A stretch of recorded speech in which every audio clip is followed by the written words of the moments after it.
History ہے کہ پیارے دوستو، السلام علیکم۔ میں ہوں فہیم جرال۔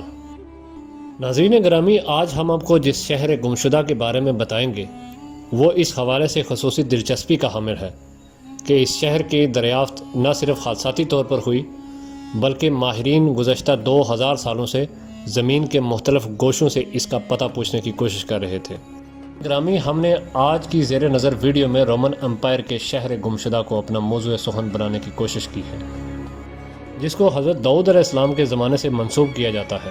جو کہ اپنے عہد کے مشہور اور ترقی یافتہ شہروں میں سے ایک تھا۔ لیکن نہ جانے اس کو کس کی نظر لگ گئی کہ وہ نہ صرف تباہ ہوتے ہوئے اپنے پیچھے ایک عبرتناک داستان چھوڑ گیا، بلکہ ہر انسان کو یہ درس دے گیا کہ اس دنیا دو میں کسی کو بھی ثبات حاصل نہیں ہے۔ اس وادی حیرت میں قدم رکھنے سے قبل اپنے نئے آنے والے دوستوں سے گزارش ہے کہ چینل کو سبسکرائب کر لیں اور ویڈیو پسند آنے پہ اپنے دوستوں کو شیئر کریں۔ ناظرین گرامی، یہ 18ویں صدی کا ذکر ہے جب اٹلی کے ایک بنجر علاقے کے مکین کسان نے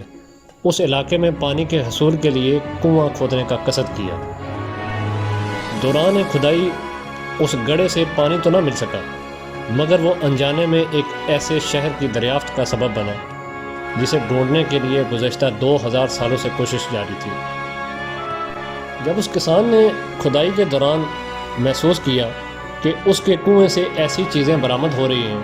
جس کو دیکھ کر گمان ہوتا ہے کہ شاید نیچے کوئی بستی آباد رہی ہو، اس نے اس کا ذکر اپنے علاقے کے ایک فرد سے کیا، جس کی اطلاع پر جب آثار قدیمہ والوں نے اس کی جب کھدائی کی تو ان کی حیرت کی انتہا نہ رہی کہ اب تک وہ اس تک کیوں نہ پہنچ سکے۔ ناظرین گرامی، یہ شہر جس کا نام پومپی بیان کیا جاتا ہے، اپنے عہد قدیم کی بدولت محققین کی تلاش کی وجہ تھا، جس کی کھدائی کے بعد اس کے بارے میں کیے گئے انکشافات نے ایک دنیا کی توجہ اپنی طرف مرکوز کر لی، جو کبھی رومن امپائر کے بڑے تجارتی مراکز میں سے ایک تھا، جس کی تعمیر 7ویں قبل از مسیح بتائی جاتی ہے۔ اس شہر کے کھنڈرات کو دیکھتے ہوئے اندازہ ہوتا ہے کہ اس کے مکین اپنے عہد کے مہذب تقاضوں سے پوری طرح واقف تھے۔ یہ شہر جو وقت کے ساتھ مختلف بادشاہوں کے زیر نگاہ رہ کر بالآخر رومن امپائر کے تصرف میں پہنچا، تو اس نے ترقی کی منازل کو اس تیزی سے طے کیا کہ انتہائی کم عرصے میں یہ اپنی دنیا کے انتہائی ممتاز تجارتی مراکز بن گیا۔ لیکن اس شہر کے مکین جن کو قدرت نے خوشحالی سے نوازا تھا، انہوں نے اس شہر میں گناہوں کی وہ بنیاد رکھ دی جس کی وجہ سے اس شہر کو دست قدرت نے صرف قصہ ماضی بنا دیا، بلکہ وہ آنے والی تمام نسلوں کے لیے بھی عبرت کا نشان بن گیا۔ ناظرین گرامی، آپ جانتے ہوں گے کہ تاریخ انسانی میں قوم لوط اس کردار کی حامل تھی جس نے ہم جنس پرستی کو فروغ دیتے ہوئے فطرت سے بغاوت کا جرم کیا اور بالآخر عذاب الہی کا شکار ہو گئے، جبکہ اس شہر کے مکینوں نے بھی اپنے آباء و اجداد کی اس سنت پر عمل پیرا ہوتے ہوئے اس کو گناہوں کی ایک ایسی بستی میں تبدیل کر دیا جہاں پر انسانی اور اخلاقی اقدار سر پیٹ کر رہ جائیں۔ حتیٰ کہ بعض ایسے روایات بھی ملتے ہیں کہ پومپی کے رہنے والے اپنے جیسے انسانوں سے تو کیا بلکہ وہ بے حیائی کی اس منزل پر پہنچ چکے تھے کہ جانوروں کے ساتھ اپنے جنسی تعلقات کی تصاویر بنا کر شہروں کے چوراہوں میں لٹکا دیتے تاکہ دیکھنے والوں کو بھی اس گناہ کی ترغیب دے سکیں۔ ناظرین گرامی، آپ جانتے ہوں گے کہ جب قوم لوط نے ہم جنس پرستی کا گناہ کا شکار ہوئی تو اللہ نے اپنے حکم سے ان پر پتھروں کی بارش کر دی اور وہ لوگ نشان عبرت بن گئے۔ مگر جب ہم اس شہر کی تاریخ کا مطالعہ کرتے ہیں تو ہم پر یہ راز کھلتا ہے کہ اس شہر کے باشندے اس گناہ میں کہیں زیادہ آگے تھے، حتیٰ کہ جانور اور معصوم بچے بھی ان کے اس عمل سے کا شکار ہوتے تھے۔ اس شہر کے بارے میں محققین کا کہنا ہے کہ اس شہر کا ہر دوسرا گھر پروتھن یعنی عیاشی کا وہ اڈا تھا جہاں پر مفتوحہ علاقے سے لائی گئی خوبصورت لڑکیوں کو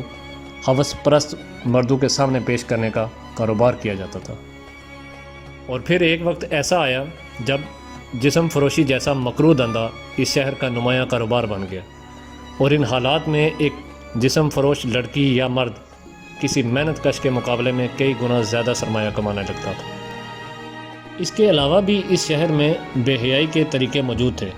مثال کے طور پر یہ انسانی تاریخ کا پہلا شہر تھا جہاں پر ایسے سوئمنگ پول یا غسل خانے تیار کیے جاتے تھے جن میں مردوں اور عورتوں کو اجازت تھی کہ وہ مشترکہ غسل کر سکیں۔ اس کے علاوہ اگر آپ کو گناہوں کے شہر کے کھنڈرات دیکھنے کا اتفاق ہو جائے تو آپ جان سکیں گے کہ اس شہر کے مکانوں اور دیواروں پر ایسی علامات ثبت تھی جو کہ ان کے زنا خانے ہونے پر دلالت کرتے تھے۔ ناظرین گرامی، اس شہر کی معاشرت دیکھتے ہوئے انسان سوچنے پر مجبور ہو جاتا ہے کہ آخر گناہگار زندگی کی حد کہاں جا کر ختم ہوتی ہے۔ یعنی اس شہر کی تمام بیان کردہ برائیوں پر یہ کہانی ختم نہیں ہوتی کہ گھر گھر برائیوں کے اڈے ہونے کے باوجود اس شہر کے مرکز میں پھر ایک ایسی عمارت تعمیر کی گئی جس کو سب سے بڑا بوتھل کا درجہ حاصل تھا، جس کو اس دور میں لوپن آرا کا نام دیا جاتا تھا، جس کے معنی مادی بیڑیے کے ہیں۔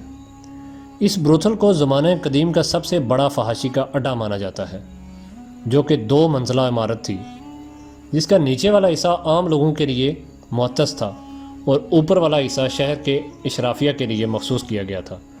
جہاں پر ایسی بے حیائی کی محفلیں سجائی جاتی تھی کہ الامان الحفیظ۔ ان میں باپ بیٹی بہن بھائی ایک ہی حمام میں ننگے نہا کر شرف انسانیت کا مذاق اڑایا کرتے تھے۔ عزیز گرامی، فطرت کا یہ اصول ہے کہ جب بھی کوئی شخص یا قوم فطرت کی حدود کو اس طرح پامال کرتا ہے تو پھر دست قدرت حرکت میں آ کر اسے سامان عبرت بنا دیتا ہے۔ اس شہر کے مکین کے ساتھ بھی بالآخر یہی کچھ ہوا جب ایک دن وہ اپنے معمول کے مطابق انہی رنگ رلیوں میں مصروف تھے کہ ان کے پڑوس میں اچانک ایک آتش فشاں نے غضبناک ہوتے ہوئے آگ اگلنا شروع کر دی، جس کی وجہ سے راکھ اور دھواں آسمان کی وسطوں میں پھیل گئے، اور کچھ ہی دیر میں انہوں نے اس شہر کو بھی اپنی یلغار کی، اور چند ہی لمحوں میں اس شہر کی 20,000 سے زائد آبادی اس آگ کی خوراک بن گئی، جبکہ کچھ لوگوں نے سمندر کے راستے میں اپنی جان بچانے کی کوشش کی، لیکن اب بہت دیر ہو چکی تھی۔